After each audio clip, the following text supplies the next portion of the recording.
jẹ́ kí a bẹ̀rẹ̀ sí òwúrọ̀ yìí nígbà tá a kọrin ilé tó wà nínú ìwé Kérúbù and Séráfù 25 Olúwa àwa dé.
Ẹ jẹ́ kí oníkálukú ká tẹrí ọkàn wa bá níbi tí a wà, ká bẹ̀bẹ̀ fún ìdáríjì ẹ̀ṣẹ̀.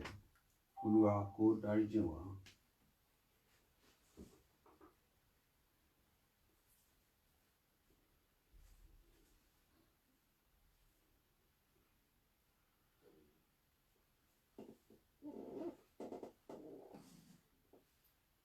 Gbọ́ kẹ́lẹ́kẹ́lẹ́ ọkàn wa, Olúwa kí o sì dárí ẹ̀ṣẹ̀ wa jì wá. A bẹ̀bẹ̀ ní orúkọ Jésù Kristi, Olúwa àti Olùgbàlà wa. Àmín. Ọlọ́run ṣàánú fún wa gẹ́gẹ́ bí ṣe ń fẹ́ rẹ, gẹ́gẹ́ bí ìrònú ọ̀pánù rẹ.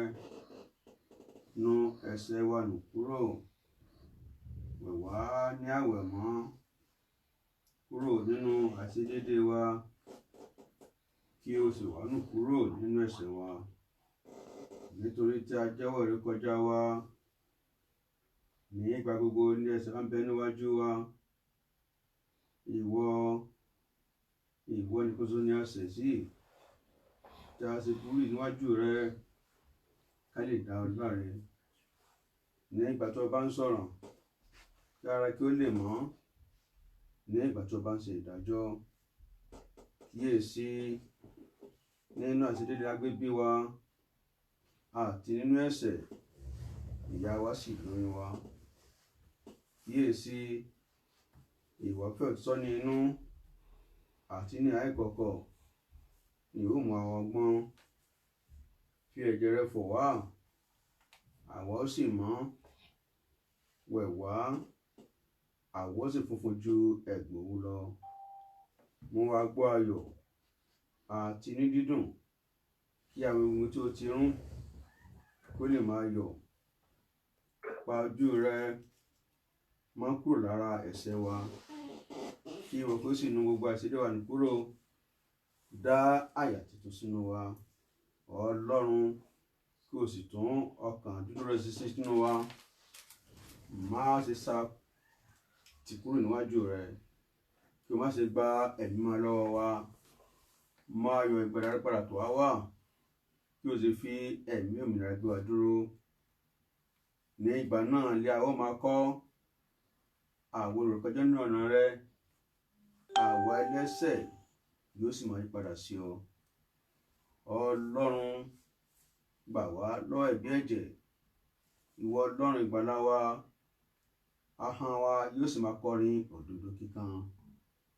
Olúwa, ìwọ sì wà ní ètè, ẹnu wa yóò sì máa kọrin ìyìn rẹ hàn, nítorí ìwọ kò fẹ́ ẹbọ tí àwa ìbá rú, inú rẹ kò sì dùn sí ọrẹ ẹbọ sísun. Ẹbọ Ọlọ́run ní ìbínú ọkàn, ìró ìbìnújẹ́ àti ìró àyà. Ọlọ́run, ó ní ìwọ kì yóò gàn. Ṣe rere ní dídùn, inú rẹ ní Síónì, ìwọ mọ odi Jerusalem. Ní ìgbà náà ni inú rẹ yóò dùn sí àdúrà wa àti iṣẹ́ ìsìn ọjọ́ ìní. Ní ìgbà náà ni a ó fi àdúrà, orin ọpẹ́ àti ọ̀rọ̀ rẹ sìn ní pẹpẹ rẹ. Àmín. Ògo ni fún Baba àti fún Ọmọ àti fún Ọlọ́run mímọ́. Bí o ti rán láti kọ́ ṣe bẹ́ẹ̀ nísìnyí, bẹ́ẹ̀ ló sì máa rí ní ìgbà gbogbo, ayé àìnípẹ̀kun. Àmín. Olúwa Ọlọ́run Elédùmarè, Bàbá wa àti Ọlọ́run wa, àwa tó mú ọpẹ́ àti ìyìn fún iná ọjọ́ tòní, fún ọjọ́ ìsinmi àkọ́kọ́ nínú oṣù kẹfà ọdún yìí. A dúpẹ́ pé o fún wa lóore ọ̀fẹ́ láti wà nínú ìsìn ọjọ́ ìní. A gbé ọ̀gá pé láti ìjẹjọ́ ẹnikẹ́ni kò yọ sọnù. Bàbá gba ọpẹ́ wa. Àmín. Àwa bẹ̀bẹ̀ fún ìdáríjì ẹ̀ṣẹ̀, torí pé ẹlẹ́ṣẹ̀ ni àwa ń ṣe. Ìgbà gbogbo là ń dẹ̀ síwájú yín. Ohun tí ó yẹ ká ṣe, òun là ń ṣe. A ò pa òfin rẹ mọ́. Agídí ọkàn, tẹ̀m̀bẹ̀lẹ̀kun, ìbọ̀rìṣà, ìrédè òru tí à ń ṣe, Olúwa dáríjì wá. Àmín. Orí àwa tilẹ̀ mọ̀ pé ẹ̀ṣẹ̀ là ń ṣẹ̀ tó fa wàhálà àti ìdààmú gbogbo ayé. Bàbá wa àti Ọlọ́run wa, wá dáríjì wá. Àmín. Olúwa wá dáríjì wá. Àmín. Nítorí àjàkálẹ̀ àrùn yìí a ò mọ ibi tó ti wá. Bóyá lókèrè ni, bóyá nísàlẹ̀ ni, àwa ò mọ̀, ṣùgbọ́n a mọ̀ pé ẹ̀ṣẹ̀ ni. Bàbá dáríjì wá Ọlọ́run wa. Àmín. Ẹ̀ṣẹ̀ má jẹ́ ó dènà àdúrà wa Ọlọ́run wa. Wá ya gbogbo wa sí mímọ́. Àmín. Ibi tí oníkálukú wà ní òwúrọ̀ yìí, Olúwa bá wa yà á sí mọ́. Àmín. Tí a bá wá rí àwọn agbára òkùnkùn, ilé ìta wá ní Ọlọ́run tí a kò rí, ilé ìtọ́mọ́ tó lè máa dọdẹ níbi tí a wà ní àpèlọ́wọ́, Olúwa wá lé wọn jáde. Àmín. Àwa bẹ̀bẹ̀ ní àpèlọ́wọ́ rẹ̀ fún àwọn ogun tó pọ̀ nípa àtagbára, àwọn tó bá ní ṣẹ̀sìn tí sìn yóò fi yọ ṣe. Olúwa wá gbé ọwọ́ Ọlọ́run wa. Àmín. Sọ àwọn ogun nípa rẹ̀. Olúwa bẹ̀ ní àpèlọ́wọ́ lọ ní orúkọ Jésù. Àwọn ogun tó sọ̀kalẹ̀ tó bá kó àrùn wọ̀nyí kúrò nínú ilẹ̀, tá a fi ní ìsinmi, tá a fi padà sí ojúbọ rẹ̀. Olúwa wá rán wọn sọ̀kalẹ̀. Àmín. Ṣùgbọ́n rán wọn sọ̀kalẹ̀. Ìṣesí wa, ìwàsí wa, ó mà jó bí bínú. Àmín. Yìí náà bẹ̀bẹ̀ ní orúkọ Jésù Kristi, Olúwa àti olùgbàlà wa. Àmín. Àdúrà Olúwa. Bá wa ti bẹ̀rẹ̀ ọ̀, bàbá wa forúkọ mọ́ rẹ, kí ìjọba rẹ dé, ìfẹ́ tó kọ́ ṣe láyé, ìwọ tí ń ṣe ilé ọ̀run. Fún wa ní oúnjẹ ọjọ́ wa lẹ́kùn, dárí ẹ̀bi ẹ̀ṣẹ̀ wa jì, kọ́ wa láti dájú àwọn tó ṣẹ̀ wá. Mo fà á sínú ìdánwò, mo gbà á lọ bí sí. Torí ìjọba ń tirẹ̀, agbára ń tirẹ̀, gbọ́ àtọ́lá ní tirẹ̀, láéláé. Bàbá mi máa láṣẹ ọ̀run Mímọ́. fi àṣẹ sí ìbéèrè àwọn ọmọ rẹ. Àmín. A bẹ̀bẹ̀ ní orúkọ Jésù Kristi Olúwa àti Olùgbàlà wa. Àmín. Àmín àmín lórúkọ Jésù. A ó máa tẹ̀síwájú nígbà tí a kọrin ọpẹ́ ilé ìtọ́ lọ nínú ìwé Kérúbù and Séráfù 180. Ẹ yọ̀ nínú Olúwa, ẹ yọ̀.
Jẹ́ kí a tẹ̀síwájú nígbà tá a lọ nínú ẹ̀kọ́ kíkà ilé tó wà ní ìwé wa Exodus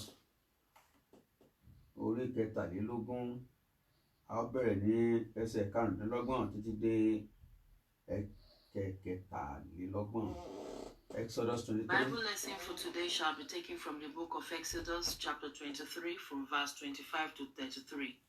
Exodus chapter 23 from verse 25 to 33. I read, For ye shall serve the Lord your God, and he shall bless thy bread and thy water, and I will take sickness away from the midst of thee. There shall nothing casting their young, nor be barren in thy land, and number of thy days I will fulfill. I will send my fear before thee, and will destroy all the people to whom thou shalt come, and I will make all thine enemies turn their backs unto thee. And I will send hornets before thee, which shall drive out the Hivites, the Canaanites, and the Hittites from before thee. I will not drive them out from before thee in 1 year, lest the land become desolate, and the beasts of the field multiply against thee. By little and little I will drive them out from before thee, until thou be increased and inherit the land. And I will set thy bounds from the Red Sea, even unto the sea of the Philistines, and from the desert unto the river. For I will deliver the inhabitants of the land into your hand, and thou shalt drive them out before thee. Thou shalt make no covenant with them, nor with their gods. They shall not dwell in thy land, lest they make thee sin against me. For if thou serve their gods, it will surely be a snare unto thee.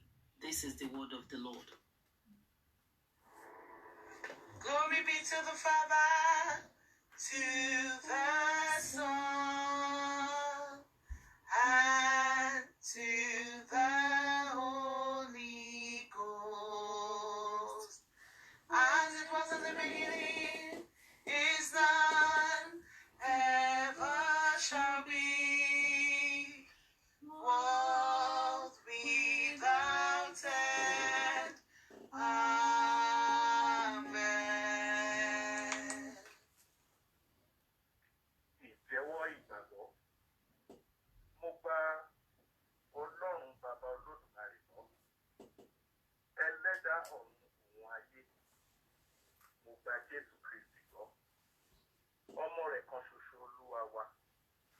Ẹni tí a fi ẹ̀mí mímọ́ lóyún. Ẹni tí a bí nínú Màríà Wúndíá. Ẹni tí ó jìyà lọ́wọ́ Pọ́ńtì Pílátù. Ẹni tí a kàn mọ́ àgbélébùú. Ẹni tí ó kú tí a sì sìn. Ó sọ̀kalẹ̀ lé ipò òkú ní ijọ́ kẹta. Ó tún jíǹde kúrò nínú òkú. Ó re òkè ọ̀run. Ó sì jókòó lé ọwọ́ ọ̀tún Ọlọ́run Bàbá Olódùmarè. Níbẹ̀ ni yóò ti wá ṣe ìdájọ́ àìsílẹ̀ òun. Mo gba ìrẹ̀mí mímọ́ gbọ́. Ìjọ mímọ́ ènìyàn náà. Ìdàpọ̀ àwọn ènìyàn mímọ́. Ìdáríjì ẹ̀ṣẹ̀. Àjíǹde ara ní ìgbà òkú. Àti ìyè tí kò ní pẹ̀kun. Àmín. Jẹ́ kí Olúwa kí ó pẹ̀lú yín. kì í ṣe pẹ̀lú ẹ̀mí rẹ. Ẹ jẹ́ kí a gbàdúrà. Bàbá wa àti Ọlọ́run wa. A dúpẹ́ aláyọ̀ yìnyín lógo. Àkọ́kọ́ fún Olúwa pọ̀pẹ́ wa. Olúwa gba ìyìn wa. Ọlọ́run. Ọmọ aládé àlàáfíà. Ọmọ tó ní kí ọgbẹ́ tí a ṣe ń bẹ.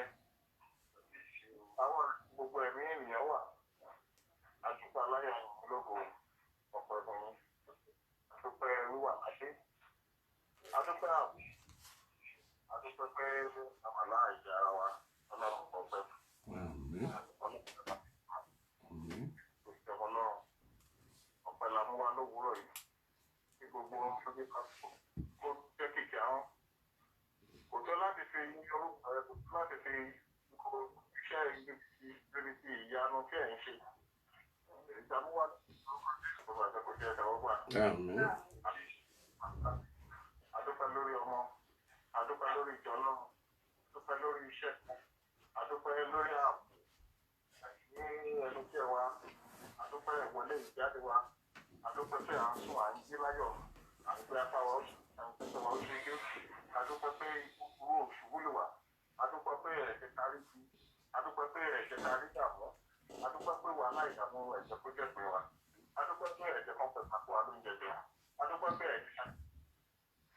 ẹ̀jẹ̀ ká gba lẹ́tà àbànújẹ́ adúpẹ́ pé ẹ̀jẹ̀ ká fi lẹ́tà àbànújẹ́ ránṣẹ́ fún ọlọ́run kan pẹ̀lú ọlọ́run yìí lórí àwọn bàbá wa mọ́pẹ́ wá lórí àwọn ìyá wa mọ́pẹ́ wá lórí àwọn ọmọ wa mọ́pẹ́ wá àmàjẹ́kọ́ rí àjẹkọ́ kàkà yìí lórí àwọn bàbá wa ṣẹ̀ṣẹ̀ wá sí kàkàjà àwọn ìyá wa ẹ̀ṣẹ̀ ká ló ń pè é ìgbà lọ sí ọlọ́run kan pẹ̀lú wa.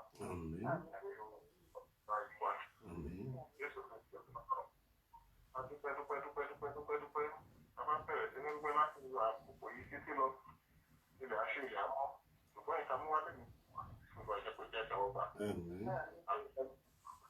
Olúwa má ṣe ẹnu pé a má ṣe jẹ́ kó di kíkan ẹnu pé àtọ́lá bẹ̀bẹ̀ fún agbára ẹ̀mí mímọ́ ẹ̀mí mímọ́ tí kò ṣe máa nínú Olúwa fi kàn án ní láti kúròfó ní àwọn òṣìṣẹ́ ti kúròfó nínú ẹ̀yìn Kristi àtọ́wọ́ àbẹ̀bẹ̀ òkú yìí ní orúkọ Jésù ẹ̀mí mímọ́ yín ọlọ́run jẹ́ kó fún wa nínú.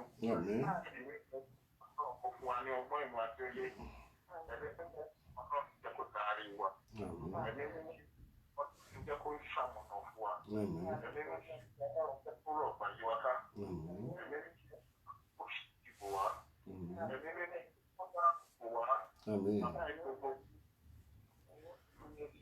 àtọwọ́kọ́wọ́ tó ti sàmì ikú àbí tó ti sàmì wàhálà tó alára àtọrọ abẹ̀bẹ̀ ní agbára mímọ́ ẹ̀mí mọ́ ìkó ṣe àpàtà fún wa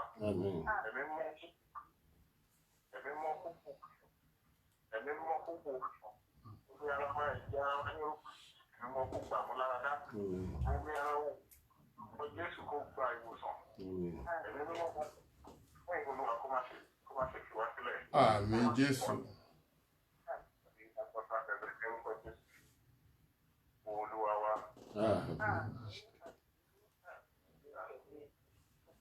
Ní orúkọ Jésù, agbára Jésù, àwọn òfin tí ó máa ń tọ́ wa, tí ó dà wá fẹ́ tó wá tó pàdé ọ̀fẹ́ tí ó máa tọ́ wa síbẹ̀ tí ìlú àgbọ̀ ọ̀fẹ́ wa, ọlọ́run gba àyè wa. Àwa wà ní ìlú ọ̀yà wa sọ̀rọ̀ fún àánú ẹ̀yìn ọlọ́run alàyè orúkọ Jésù ọlọ́run wá ṣàánú fún wa. Àwa tí a ní ní ọlọ́run nítorí pé ìyẹ̀kú díẹ̀ tó kù, àánú ní ajá máa ní gbogbo ọ̀nà tàbí ìlú tí ó fún àánú ní orúkọ Jésù lọ́jà ara nígbà ìlú àpàánú bá wa jù, ìlú àpàánú bá wa jù, ìlú àpàánú bá wa jù, ẹ̀ka àti ẹ̀ tó tú wa ká, ọlọ́run jọ wá pèsè fún wa, ajá àti ilé ilẹ̀ ẹ̀jẹ̀ lọ sí orúkọ Jésù ọlọ́run jọ wá pèsè fún wa, ọlọ́run jọ wọ́n tó pèsè fún àwọn ọmọ rẹ̀, àwa wá tọ́jú ẹ lórí fún ìṣèṣin lórí gbogbo èyí táwọn òṣèṣin fún ara wa, àtọ̀rọ̀ fún ìṣèṣin owó, àtọ̀rọ̀ fún ìṣèṣin ọrọ̀, onímọ̀tà tó fún wa ṣe wọ̀ ní fún wa ní agbára láti ní ọrọ̀, ní orúkọ Jésù ọlọ́run agbára láti ní ọrọ̀, ọlọ́run ti ta wá lọ́rẹ, ọlọ́run wá pèsè fún àìní wa, àwọn tó ń wá ọmọ fún ọmọ tuntun wọn, àwọn tó ń wá ọkọ, àwọn tó ń wá ìyá, ọlọ́run bá wa pèsè fún wọn, àwọn tó ń wá iṣẹ́ rere, ọlọ́run bá wa pèsè rẹ̀ fún wọn, orúkọ Jésù kan títí wa pé ti wá lóore, ọlọ́run nínú àánú rẹ̀ wá bù fún wa, ní orúkọ Jésù wá bù fún iṣẹ́ ọwọ́ wa, wá bù fún òwò wa, àti ọ̀rọ̀ iṣẹ́ tó ti ṣe àwọn tí wa gẹ́gẹ́ bí ìjọ, gẹ́gẹ́ bí oríṣi ọ̀kan, gẹ́gẹ́ bí ìdílé, ní orúkọ Jésù jẹ́ kí ìdáwọ́lé wa kó yọrí sí rere, àtúntò ìjọba fún àṣeyọrí àti àṣeyọrí tó gbogbo tí a dáwọ́lé gẹ́gẹ́ bí ìjọ, gẹ́gẹ́ bí oríṣi ọ̀kan, gẹ́gẹ́ bí ìdílé, ní orúkọ Jésù lájà àtàkì àti àdílé lára ló máa ń jẹ́ ká rí gbàdúrà láti rere lórí afẹ́fẹ́ àpèjẹ ní orúkọ Jésù sí Olúwa wa. Olúwa ọlọ́run olódùmarè ìmọ̀ bàbá wa ọlọ́run wa òṣìṣẹ́ tí àwa fẹ́fẹ́ wa ní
Olúwa ṣàdàbò lórí wa. Bàbá ṣàdàbò lórí wa.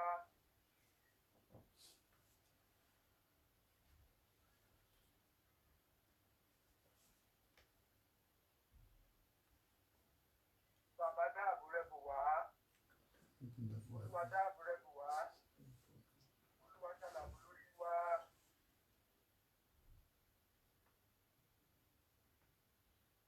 Rẹ̀ bàbá dáàbò rẹ̀ bò wá Olúwa. Wá sọ̀rọ̀ fún ìfẹsẹ̀ múlẹ̀. Lórúkọ Jésù Olúwa fẹsẹ̀ wa múlẹ̀. Olúwa fẹsẹ̀ wa múlẹ̀. Olúwa fẹsẹ̀ wa múlẹ̀. Bàbá abẹ ọjà gbọ́ fún ọdún tó ń gbé pọ̀ dànù. Wájú ó kù wá dànù. Ètò wájú ó kù wá dànù. A sọ̀rọ̀ fún ìjọba ọ̀run. Òun lè rí onígbàgbọ́ ìjọba ọ̀run lẹ́jẹ́ kábíyèsí jẹ́ bàbá. Gbogbo àrùn tó lọ káàkiri Olúwa bá wa ká kú sílẹ̀. Àmín. Nígbà tí àkókò ìka kọjá Ọlọ́run àfẹ̀fẹ̀ Olúwa mú wa padà bọ̀ sí ipò. Àmín. Dára. Àmín. Gbogbo ohun rere tí àkókò ìgbà Olúwa dá padà fún wa. Àmín. Káàdì máa jọ olùkọ́ ìṣòro sọlá Jésù Olúwa tó padà wá. Àmín. Olúwa Ọlọ́run àṣẹ, aláṣẹ láyé àti lọ́run. Aláṣẹ lọ́run àti láyé, pàṣẹ sí ìtọrọ àti ìbéèrè wa, kí gbogbo akájìdé pẹ̀lú ìjálá rẹ̀. Ìta ṣe lónìí kó má ṣe jẹ́ àṣemọ̀ lórí Jésù Kristi, Olúwa Ọlọ́run àti alágbàwí wa. Àmín. Àmín lórúkọ Jésù. Hallelujah. Hosanna. Iye. Ẹ̀yin ọba ẹ̀rí lógo. A ó máa tẹ̀síwájú nígbà tí a kọrin tó lọ nínú àdúràgo 12 ilé tó wà nínú òwe wa CNS 436 mo fi gbogbo rẹ̀ fún Jésù.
àjúbà rẹ ọba tí ń gbẹ̀rín àwọn kérúbù.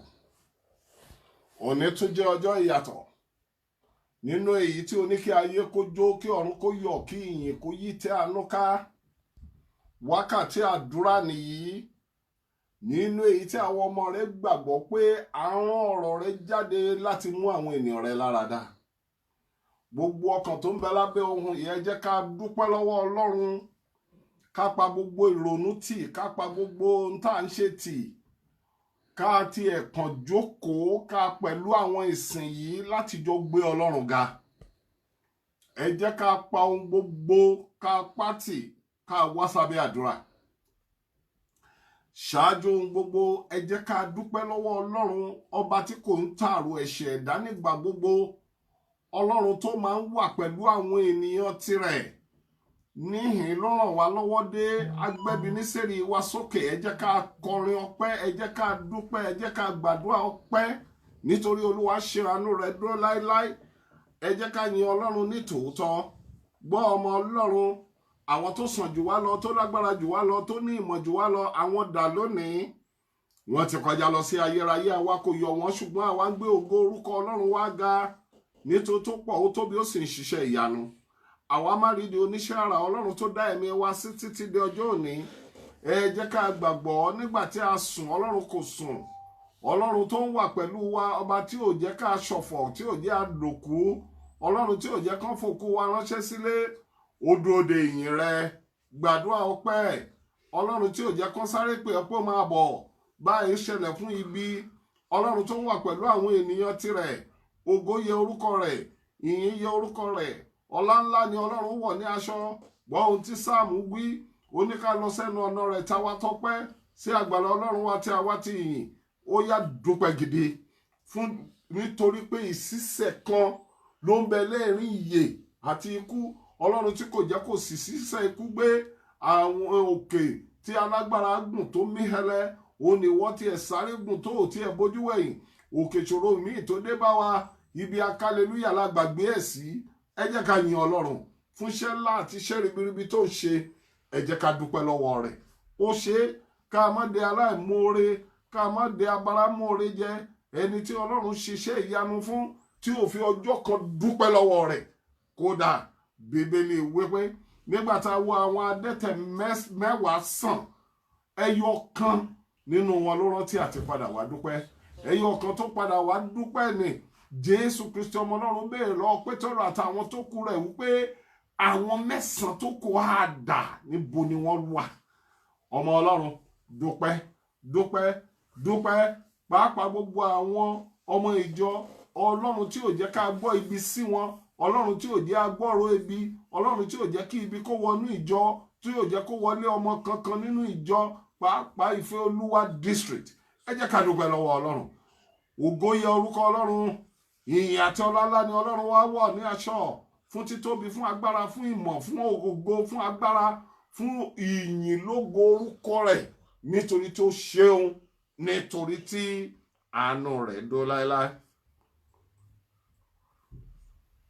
Lẹ́yìn tá a ti dúpẹ́, ẹ jẹ́ ká mú ìbéèrè wa tọ̀ Ọlọ́run lọ. Olúwa, gbogbo ogun kòrónà tó ń dí ayé mi lọ́wọ́, Ọlọ́run mú kúrò. Gbogbo ogun wàhálà, ogun àìsàn, ogun ibi, gbogbo ogun àjàkálẹ̀ àrùn. Àjàkálẹ̀ àrùn ni àwọn bàbá wa pè é. Tó bá ti kárí, tó lọ káàkiri, tí ò bá ti kàn wá, àjàkálẹ̀ àrùn ni.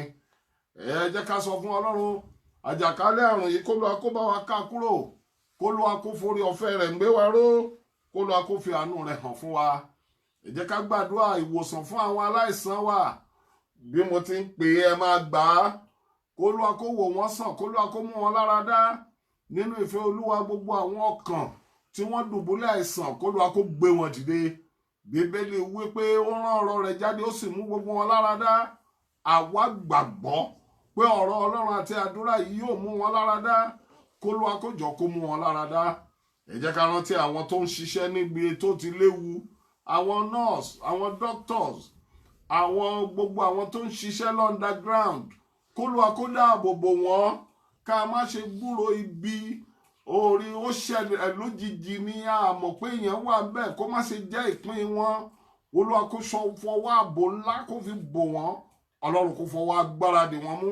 Bíbélì sá sọ wípé Olúwa yóò pa àwọn ènìyàn tirẹ̀ mọ́ ní àlàáfíà pípé, gbogbo ọkàn tó sinmi lé. Àwa sinmi lé nínú ìfẹ́ Olúwa láìlo ewé àti egbò. Agbẹ́kẹ̀lé orúkọ rẹ̀ nítorí pé orúkọ Olúwa ilé ìṣọ́ agbára ni. Olódodo sáré wọnú rẹ̀ ó sì yè. Àwa sáré wọnú ibú ẹ̀jẹ̀ Jésù Kristi, atẹnu abọ́ ibú ẹ̀jẹ̀ tó lágbára. Ó yá ẹ béèrè ààbò tó gbípọn. Kó lọ kó dáàbò bò wá. Kó lọ kó dáàbò bò ẹgbẹ́ Mọ́kébà ti Séráfù jákèjádò gbogbo àgbáńlá ayé. Ìṣúdẹ̀dẹ̀ ikú ìrọ̀ kẹ̀kẹ́ ibi wọ̀nyí kọ́lọ́run kó jọ kó má jẹ́ ó ṣẹlẹ̀ lé wa lórí. Ó ṣàràn kó rántí májẹ̀mú rẹ̀ ní Góṣẹ́nì èyí tó pa àwọn tirẹ̀ mọ́. Kó lọ kó jọ ààbò Góṣẹ́nì kó lọ kó fi bò wá ká má ṣe rí ibi.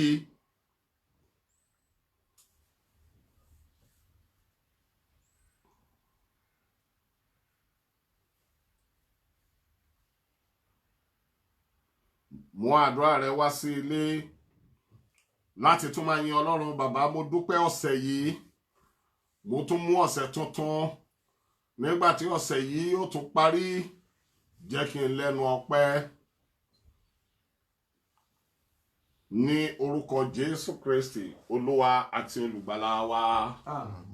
Ọba ayérayé, Jésù Kristi, aládé àlàáfíà, kìnìún ẹ̀yà Júdà, ọba lórí ayé gbogbo. Agbé ọ̀gá ṣe ọlọ́ba, ìpìlẹ̀ tó lọ́jọ́, ọba tó múnú ẹ̀dá tó ṣẹ̀dá adá ni wọ́n fi bẹ̀ hàn ní amọ̀nà fún àwọn wòlíì, àṣírí ńlá fún àwọn tó mọ orúkọ rẹ̀. Mo kó omi wọ̀nyí tí àwọn ènìyàn rẹ̀ ní níwájú wọn nínú ilé wọn níbi tí wọ́n dúró sí tí wọ́n ti ń gbàdúrà. Olúwa ya omi náà sí mímọ́. Mo rán ọ̀rọ̀ rẹ jáde, jẹ́ kí ọ̀rọ̀ rẹ kó wọ inú omi náà lọ. Bíbélì sàsọnú ọ̀rọ̀ rẹ̀, ó ní kíyèsí ó rán wa jáde láti ṣe dídára, láti ṣe àwòtán àwọn oníròbìnújẹ́ ọkàn àti láti tú wọn sílẹ̀ fún ìgbèkùn Sátánì. Gbogbo ẹ̀mí èṣù tó ń bá àwọn ènìyàn rẹ̀ jà ìjàkadì, tó ń sọ wọ́n di aláàbọ̀ ara, tó ń sọ wọ́n di aláìsàn nítorí orúkọ Jésù Kristi tí a kàn mọ́ igi àgbélébù tó jíǹde ní ọjọ́ kẹta. Gbogbo àìsàn wọ̀nyí, omi yìí jẹ́ kó poró rẹ̀ Ọlọ́run. Omi náà jẹ́ kó poró rẹ̀ Ọlọ́run. Omi náà jẹ́ kó poró rẹ̀ Ọlọ́run. Ìwọ ṣáà wo àwọn abirùnsàn ní odò Bethsaida àti adágún Ṣílóámù. Nínú rẹ̀ ló ti ṣe ọ̀pọ̀lọpọ̀ ìmúláradá. Agbára tó ń wọnú àwọn omi wọ̀nyí jẹ́ kó wọnú omi wa lọ.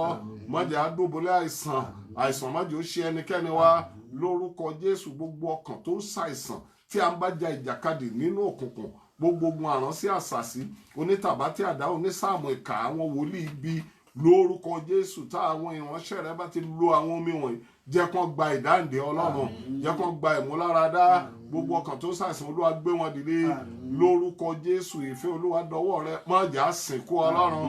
Gbogbo ẹgbẹ́ Mọ́kébà àti Séráfù, orúkọ Jésù, gbogbo àwọn tí ibi lè kàn tó lè kàn wá, ibi má jẹ́ ó kàn wọ́n Ọlọ́run. Olúwa dá wọn sí, àwọn àgbààgbà wa Olúwa dá wọn sí, ẹ̀mí wọn jẹ́ kó ṣọ̀wọ́n níwájú rẹ. Omi yìí lórúkọ Jésù, ẹ̀jẹ̀ Jésù jẹ́ kó kán sínú rẹ̀ nítorí orúkọ Jésù Kristi Olúwa wa. Ọlọ́run àṣẹ, bàbá wa tí ń fi àṣẹ sọ̀rọ̀ nípa májẹ̀mú àti ọ̀rọ̀ rẹ, ó là wá ya omi sí mímọ́. Agbára kan tá a wà ní kò sí, ìmọ̀ kan tá a ní kò sí, ṣùgbọ́n gbogbo ògo ládá padà sọ́dọ̀ wo Olódùmarè, nítorí pé ìwọ ló ń ṣe ọlá, ìwọ ló sì ń ṣògo, ìwọ ló ń ṣe agbára. Agbára rẹ làwa ń lò nípa àṣẹ àti májẹ̀mú ọ̀rọ̀ rẹ. Òun ni àwa dúró níwájú àwọn ènìyàn rẹ lórúkọ Jésù. Jẹ́ kí àṣẹ kó bá omi wọn dàpọ̀. Jẹ́ kí àṣẹ kó gbé àdúrà wọn gòkè. Ọpẹ́ tá a dá lónìí lórúkọ Jésù, Olúwa fi ra ẹgbà wa padà. Olúwa fi tún ayé wa ṣe nítorí orúkọ Jésù Kristi Olúwa àti olùdáǹdè wa. àmín, àmín, àmín lórúkọ Jésù. Ẹ ké aleluya, ẹ ké aleluya, ẹ ké aleluya. Hosanna, Hosanna, Hosanna, iye, iye, iye. Ẹ̀yin Jésù lógo. A máa tẹ̀síwájú nígbà tí a kọrin tó lọ nínú ìwàásù ilé tó wà nínú ìwé Kérúbù Séráfù 406 CNS 406 ìjọ Kérúbù ti yè.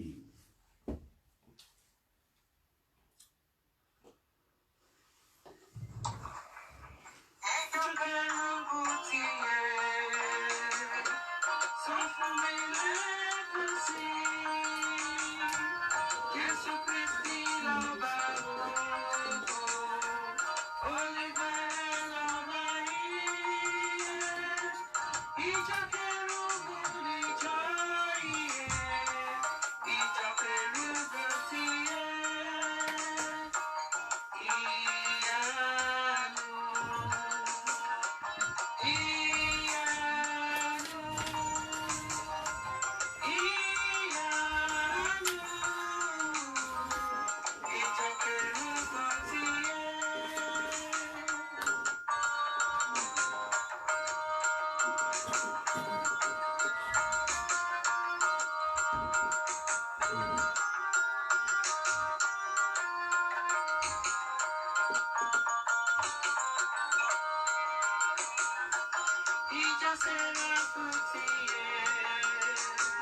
Bàbá wa nípasẹ̀ Jésù Kristi, àwa ń lọ sínú ọ̀rọ̀ tí ó mú wáyé.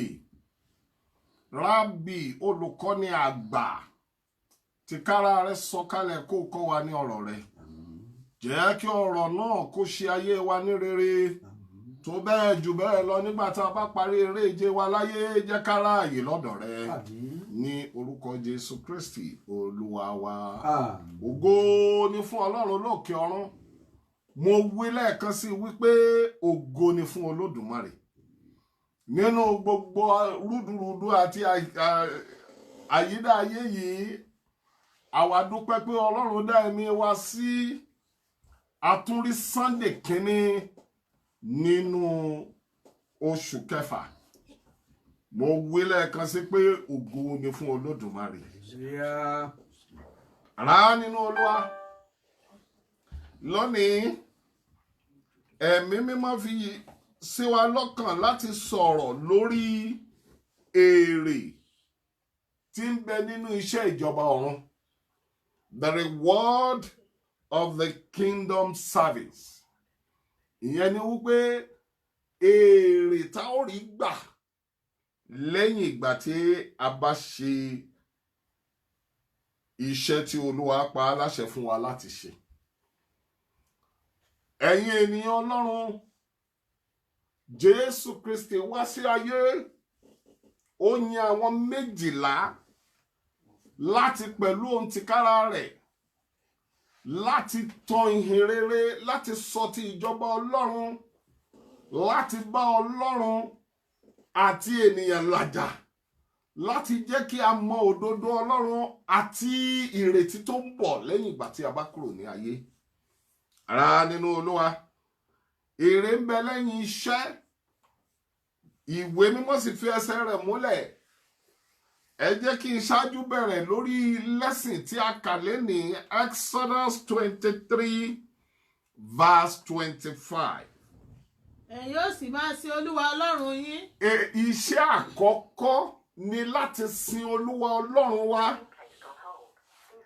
Òun ó sì bù sí oúnjẹ rẹ. Yóò bù sí gbogbo oúnjẹ wa. Àti omi rẹ. Àti omi.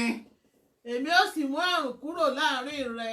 Ọlọ́run yóò mú àrùn kúrò láàrin wa. Ó gbọ́, yóò bù sí oúnjẹ àti omi. Ohun tí ìyẹn túmọ̀ sí ni pé gbogbo ẹ̀bùn tí Ọlọ́run fún wa, nínú èyí tí a ó ti máa jẹ, tá ó ti máa mu nínú rẹ̀, Olúwa yóò tún wá bù sí i tó jẹ́ pé àwọn oúnjẹ náà kò ní yọrí sí àìsàn tàbí ìdààmú nínú ayé wa. Èrè ìdí, èrè ká sin Ọlọ́run, èrè ká júbà rẹ̀, èrè tí ń bẹ nínú kí ènìyàn mọ Ọlọ́run ní Olúwa àti olùgbàlà rẹ̀. Àwọn ẹlòmíràn gbẹ́kẹ̀lé kẹ̀kẹ́, àwọn ẹlòmíràn gbẹ́kẹ̀lé etí. Ìtumọ̀ èyí tó ń ṣe pé ọ̀pọ̀lọpọ̀ ló gbẹ́kẹ̀lé ènìyàn. Àwọn kan gbẹ́kẹ̀lé wòlíì, àwọn kan gbẹ́kẹ̀lé babaláwo, àwọn kan gbẹ́kẹ̀lé oníṣègùn mìíràn.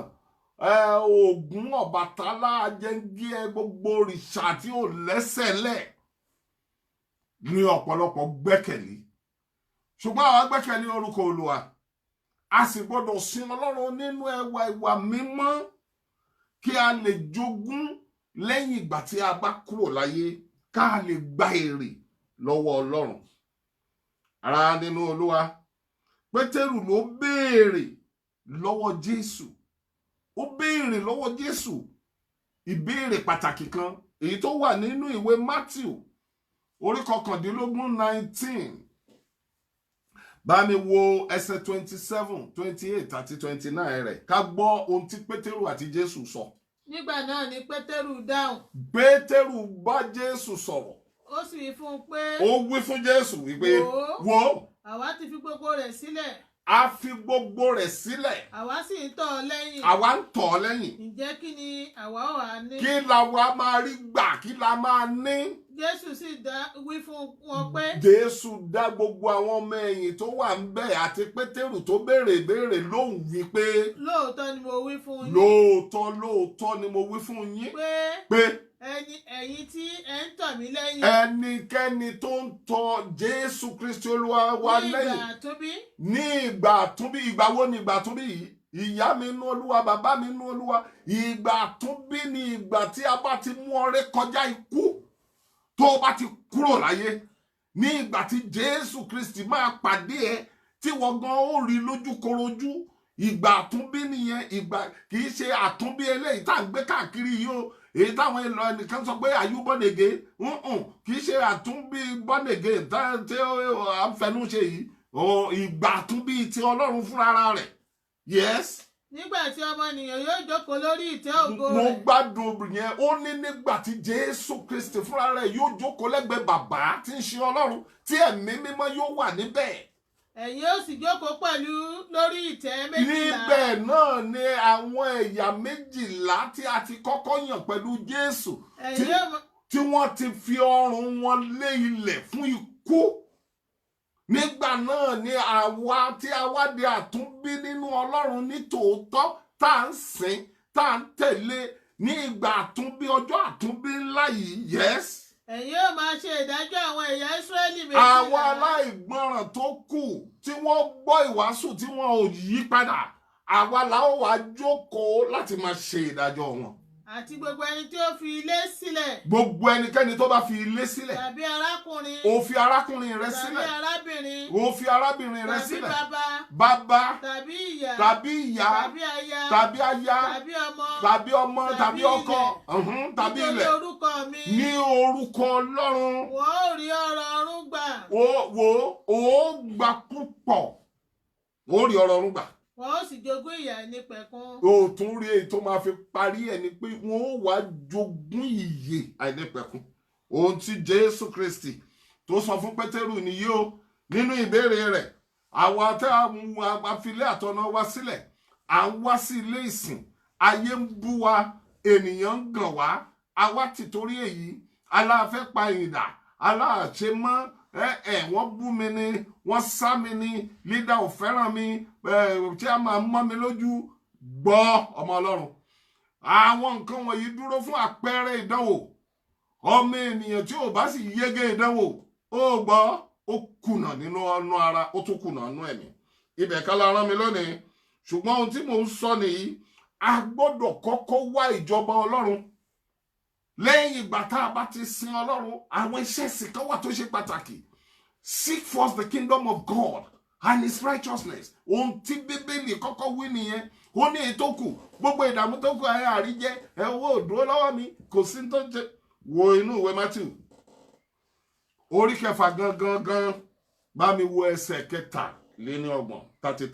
ṣùgbọ́n ẹ tètè máa wá ìjọba Ọlọ́run náà. Jẹ́ ká kọ́kọ́ wá ìjọba Ọlọ́run àti òdodo rẹ̀. Gbogbo nǹkan wọ̀nyí. èyí tó kù tá a ní. ẹ ó sì fi kún fún yín. A ó fi kún, ebi ò ní pa ẹ́, ò ní jìyà.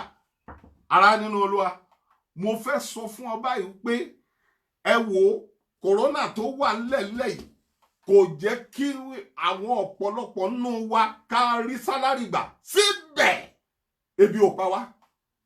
Síbẹ̀ Ọlọ́run rán ìrànwọ́ látọ̀run wá. Kí là ní yọ̀ sí? Kí là ní gba orúkọ rẹ̀ gbọ́ sí? Kí ni tó ń dà wá láàmú gan? Kí ni tó yọ wá lẹ́nu? Jésù Kristi ní ọ̀run kó tó wá. Wọ́n ṣe ìpàdé kan. Ta ni ó lọ sáyé? Ta là ó ràn? Ó lé mi ní ẹ rán mi. Isaiah 6:8. Èmi sì gbọ́ ohùn Olúwa pẹ̀lú wípé. Mo gbọ́ ohùn Olúwa pẹ̀lú wípé. Ta ni èmi ó rán? Yes. Àti ta ni yóò sì lọ fún wa? Nígbà náà ni èmi wípé. Èmi ni, rán mi. Èmi ni, rán mi. Ará nínú Olúwa, Jésù ń wá ọ̀pọ̀lọpọ̀ nínú àwọn èyí tí yóò bá òun Ọlọ́run ṣiṣẹ́ láti kó gbogbo àwọn tí ó wà nínú ìgbèkùn Sátánì kúrò. Ǹjẹ́ o pẹ̀lú àwọn tí ó ṣiṣẹ́ yìí? Gbọ́ ohun tó ṣẹlẹ̀ nínú ìwé Mátì orí 9. Níbí gangan ní àlàyé ohun tí Àìsáyà ń wí, ibi gan ni ó ti yé wa. Ẹ jẹ́ ká wo verse 36 and 37 ẹsẹ̀ wúrà náà. Ṣùgbọ́n nígbà tí ó rí ọ̀pọ̀ ènìyàn. Ó rí ọ̀pọ̀lọpọ̀ ènìyàn. Àánú láti ṣe. Nítorí tí àárẹ̀ mú wọn. Àárẹ̀ ó mú wọn nítorí Sátánì ti gba àkókò ayé wọn. Wọ́n sì tú káàkiri bí àgùntàn tí kò ní olùṣọ́. Kàwé. Nígbà náà ni ó wí fún àwọn ọmọ ẹ̀yìn rẹ̀ pé. Ó wá wí fún àwọn ọmọ ẹ̀yìn tó ń tẹ̀lé lẹ́yìn wípé. Lóòótọ́ ni ìkórè pọ̀. Ó ráwọn wọ̀nyí ń bọ̀ láti máa sà wọ́n jọ náà. Ṣùgbọ́n àwọn alágbàṣe kò tó nǹkan. Gbélé èèyàn 12 ṣe fẹ́ ṣe nínú 5,000. Nítorí náà, ẹ gbàdúrà sí Olúwa ìkórè kí ó lè rán àwọn alágbàṣe sínú ìkórè rẹ̀. Àdúrà tí wọ́n ní kó gbà olókan èmi àti rẹ lónìí tá a fi lè ní oore ọ̀fẹ́ àti gbé Bíbélì láti wàásù. Ará nínú Olúwa, ǹjẹ́ ohun tí ó yẹ kó ṣe nínú ìjọ ǹjẹ́ òun ṣe? Ọ̀pọ̀lọpọ̀ ló rò pé wíwàásù nìkan ni ó gbé ni déjọba ọ̀run. You are lying. Kì í ṣe ìwàásù nìkan, nítorí Jésù Kristi fi ẹsẹ̀ rẹ̀ múlẹ̀ pé nínú ilé bàbá òun ọ̀pọ̀lọpọ̀ ibùgbé ló wà níbẹ̀. Á débẹ̀ kí n tó lọ. Wò ó, nínú èyí tó ti ń sọ fún wọn wípé ìkórè pọ̀ alágbàṣe ò tó. Ìkórè pọ̀. Ẹ wò, àti ìwàásù dé China, àti dé Hong Kong, àti dé gbogbo àwọn ìlú abọ̀rìṣà gbogbo wọ̀nyí. Ẹ̀dẹ̀ ń fẹ́ kí Jésù dé, irọ́ kò tí ì lè dé. Gbọ́ ọmọ Ọlọ́run, wo inú ìwé Matthew orí 10 bá mi wo ẹsẹ̀ tó ṣáájú. Nígbà tí ó sì pè àwọn ọmọ ẹ̀yìn rẹ̀ 12 sí ọ̀dọ̀. Yes. Ó fi agbára fún wọn lórí àwọn ẹ̀mí àìmọ́. Láti máa lé wọn jáde àti láti ṣe ìwòsàn gbogbo àrùn àti gbogbo àìsàn. Ok.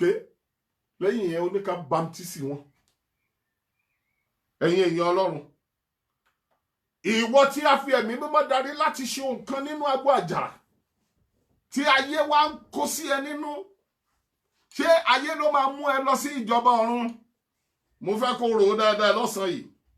Isaiah 61:1-3. Ẹ̀mí Olúwa Jèhófà ń bẹ lára mi. Ẹ̀mí Olúwa Jèhófà ń bẹ lára mi. Yes. Nítorí tí ó ti fi àmì òróró yàn mí. Yes. Láti wàásù ìrere fún àwọn òtòṣì. Oh yes. Ó ti rán mi láti ṣe àwòtán. Àwọn oníròbìnújẹ́. ọkàn. Yes. Láti kéde ìdásílẹ̀ fún àwọn ìgbèkùn. Àti ìṣísílẹ̀ túbú. Àti ìṣísílẹ̀ túbú fún àwọn òǹdè. Ó ti tó. Gbọ́ iṣẹ́ tá a rán ẹ nì.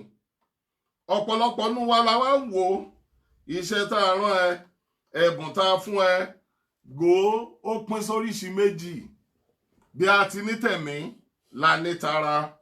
Bá a ti ní tara bẹ́ẹ̀ náà la nínú ẹ̀mí.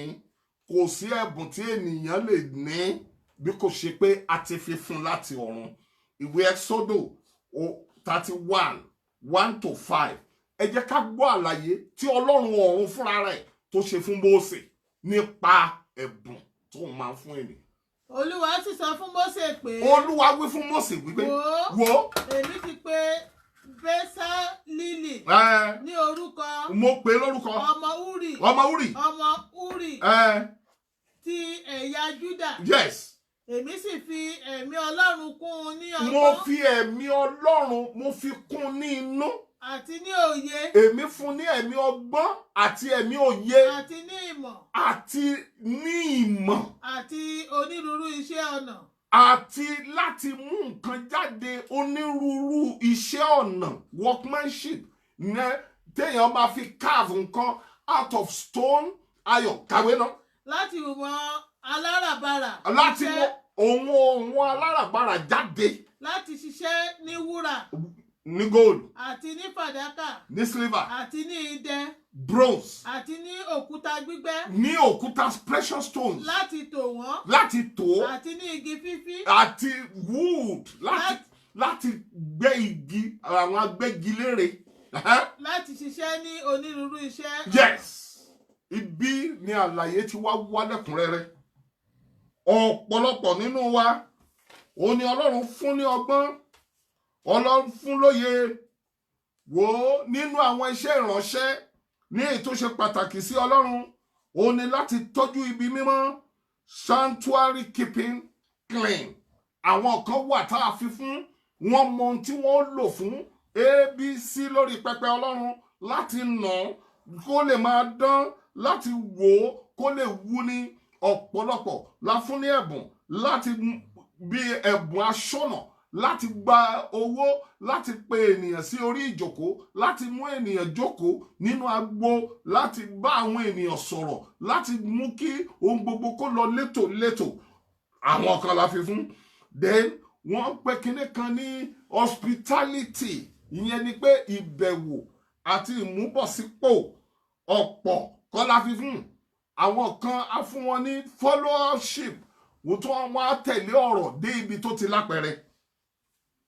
Kingdom financing ọ̀pọ̀ ni ò lè wàásù ṣùgbọ́n wọ́n á gbé owó sílẹ̀ pé ẹ wo ẹ lọ tẹlifíṣàn ẹ lọ sí rédíò ẹ wo ẹ gbà ẹ lọ ṣe ìhìn rere ní ìlú báyìí ohun tẹ́ jẹ ní ohun tẹ́ mú ni. Mo láìkí ìpè tá a pè wá. Olúwa kò sọ fún ẹnikẹ́ni wípé nígbà tó ń bá pè ẹ́ ṣe ni kò di gàrí ṣe ni kò di iṣu ṣe ni kò di èlùbọ́ níbikíbi tó bá lọ kó máa gbé lọ. Ó ti dá láàrú nìyẹn. Ó ní ká lọ ó ní nígbà tá a bá débẹ̀ ohun gbogbo tá a bá rí ó ní ká jẹ ká mu ilékílé tá a bá wọ̀ tá a bá ti ní sí àlàáfíà ni tí wọ́n bá ti ní àlàáfíà ó ní ká wọbẹ̀. Fún ìdí èyí ọmọ Ọlọ́run èèwo ni iṣẹ́ rẹ nínú àwọn iṣẹ́ ẹ̀mí òun ni church administration wà ìgbékalẹ̀ ètò bí ìjọ ṣe lè ní ìtẹ̀síwájú choir and instrumentalist ní ibẹ̀ ní àwọn olóhùn bí àwọn Dáfídì bí àwọn olóhùn àwọn tí ó kọrin yin Ọlọ́run tí ẹ̀mí mímọ́ yóò fi wọlé instrumentalist àwọn tí ó lu dùrù àwọn tí ó fọn fèrè àwọn tí ó lu jìtá bẹ́ẹ̀ lọ ní iṣẹ́ Ọlọ́run tí kò pín sí ibì kan.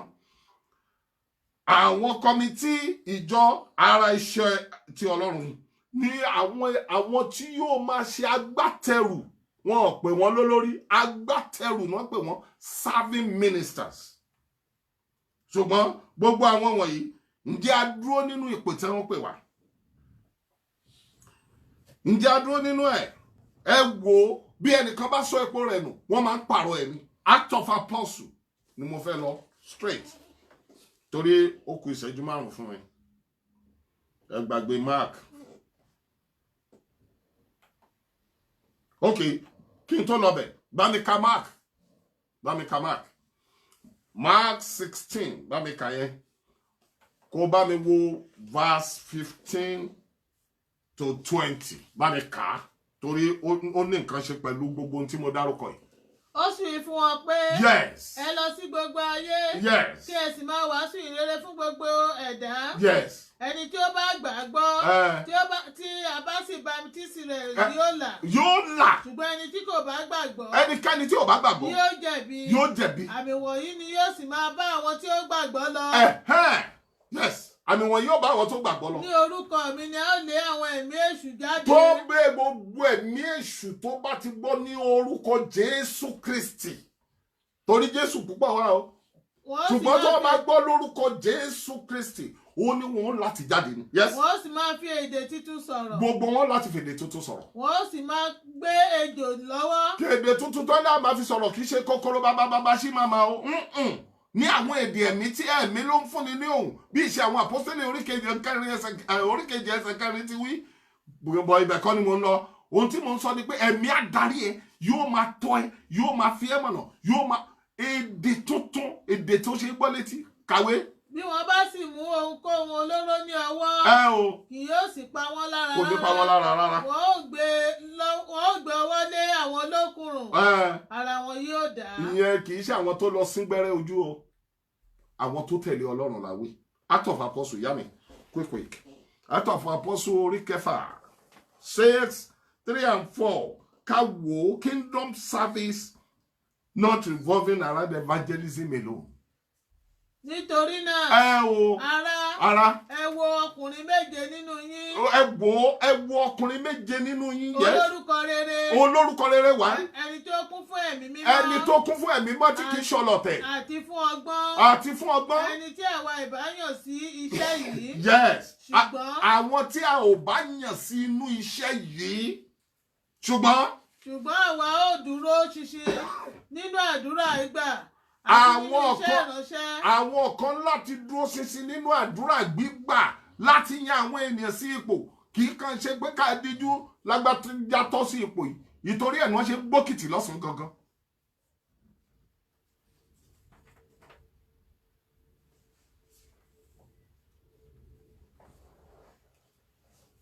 gbogbo àwọn iṣẹ́ tí mo dárúkọ wọ̀nyí òun ló ní èrè. ìkíní Malachi 3 verse 17. Wọ́n ó sì jẹ́ tèmi ní ìní kan. Wọ́n ó jẹ́ ti Ọlọ́run ní ìní kan. Ní Olúwa àwọn ọmọ ogun wí. Kàwé. Ní ọjọ́ náà tí èmi ó dá. Yes. Èmi ó sì dá wọn sí gẹ́gẹ́ bí ènìyàn. Máa dá ọmọ rẹ̀ sí. Gẹ́gẹ́ bí ènìyàn ti máa ń dá ọmọ rẹ̀ sí. Tí ó sì ń sìn. Tó sì ń sìn. Gbogbo wa la fẹ́ kọ́mọ rere gbẹ̀yìn wa.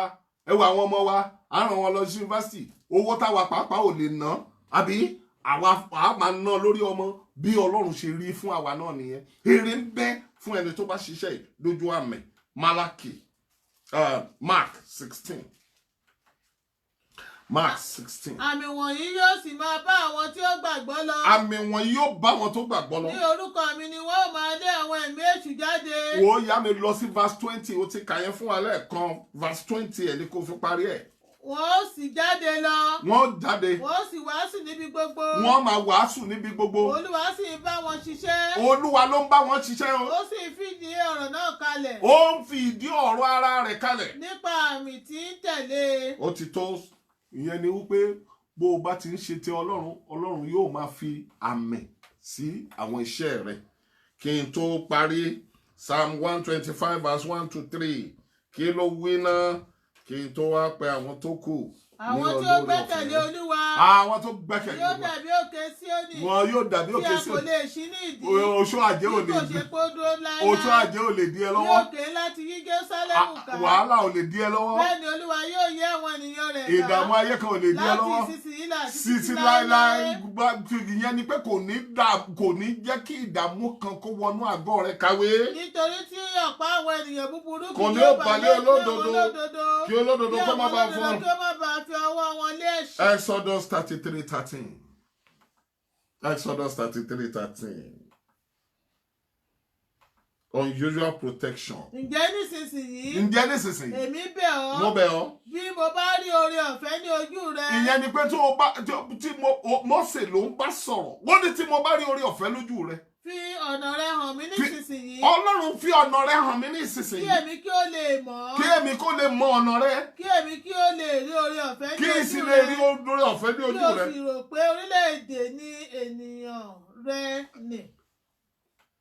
Psalm 91:16. Ẹ̀mí gígùn èrè iṣẹ́ 91:16. ẹ̀mí gígùn ni èmi ò fi tẹ́ ọ lọ́rùn. Ó gbọ́dọ̀ tó o bá ti ṣiṣẹ́ yìí ò lè kú légbè. Èmi ò fi ìgbàlà mi hàn ọ́. O ò lè ṣe sẹ́ráfù kó o kú lọ́mọdé. Àfi tó o bá ti ṣe díẹ̀ tó tún lọlé aláwo. Ǹjẹ́ nísìnyí fún Ọlọ́run tí bàbá, Ọlọ́run tí ọmọ, Ọlọ́run tí ẹ̀mọ́, nìkan fọlá àti ògo fún láé àti láéláé.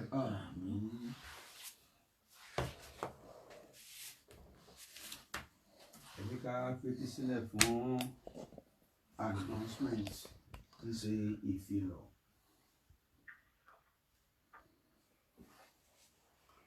We thank God for giving us the opportunity and privilege to see the first month in the month of June. The first Sunday in the month of June. May all the joy, the blessing, the favors of this month be our portion in the mighty name of Jesus. Our order of service continues and remains the same. Daniel Band and Shiloh Band have their prayer meeting on Wednesdays at 7 p.m. On Friday, we have Bible study, and that's at 9 p.m. On Sunday, there is Sunday school for all the ranks, and this starts at 10.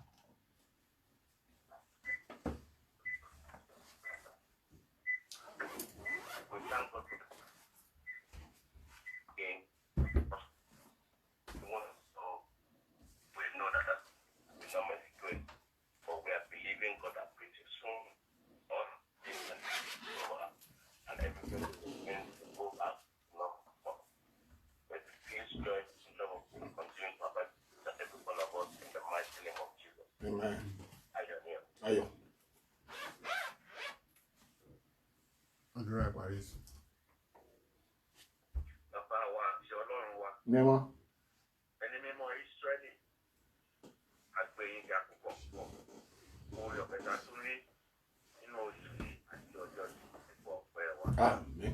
Àwa ń bẹ̀ yín o, à ń lọ sínú oṣù tuntun náà, ẹ máa bá wa lọ. Àmín. Májẹ̀mú rẹ lórí wa ni wípé ó pa ọmọ àlàáfíà pípé gbọ̀ngàn tó bá sinmi lé ọ. Lẹ́ẹ̀gbẹ̀gbọ̀n yóò ṣubú lẹ́ẹ̀gbẹ́ wa, àti ẹgbàárùn lẹ́ọ̀pá ọ̀tún wa, ọ̀pọ̀ yóò sùn ọ̀dọ̀ wa. Lójó láti máa gbọ́dọ̀ máa fún èèyàn ṣubú. Olúwa ló ń ṣe ààbò wa. Wọ́n náà ní àwa gbẹ́kẹ̀ wa ní orúkọ Jésù àbọ̀nà ẹ̀kọ́ ká kó lórí. Àmín. Àwọn ọmọ yóò máa padà sí ilé ìwé.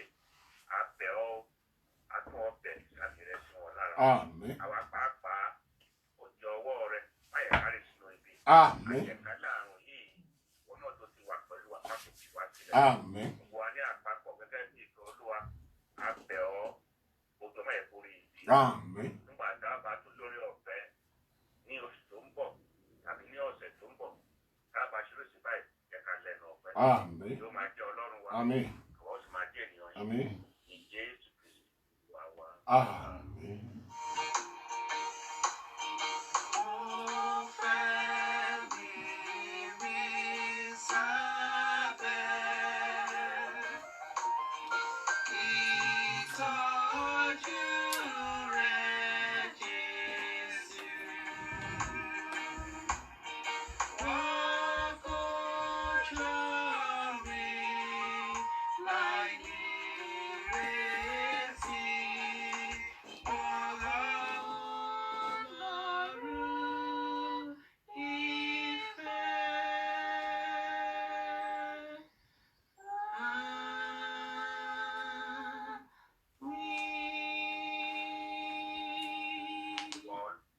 Olúwa Ọlọ́run àṣẹ, Mímọ́. pàṣẹ sí ìbéèrè àti àdúrà wa. Àmín. Káyè ká bọ́ lọ́wọ́ ẹ̀.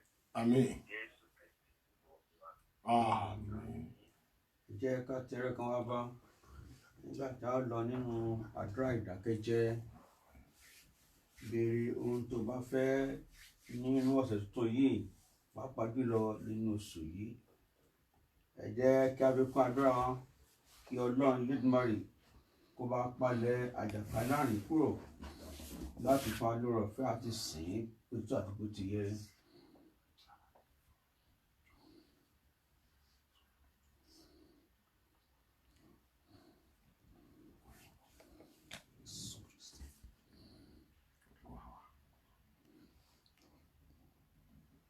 gbọ́ kẹ́lẹ́kẹ́lẹ́ ọkàn wa kí o sì ṣe gẹ́gẹ́ bí a ti béèrè ní orúkọ Jésù Kristi Olúwa wa. Àmín. Lábẹ́ àánú àti oore ọ̀fẹ́ Ọlọ́run wa ní afárá àtọkàn wa pamọ́ sí. Jẹ́ kí Olúwa kó bùsí fún wa kó pa wá mọ́. Kó sí ojú rẹ̀ kó mọ́lẹ̀ sí wa lára. Olúwa kó fi ìgbàlà rẹ̀ hàn wá.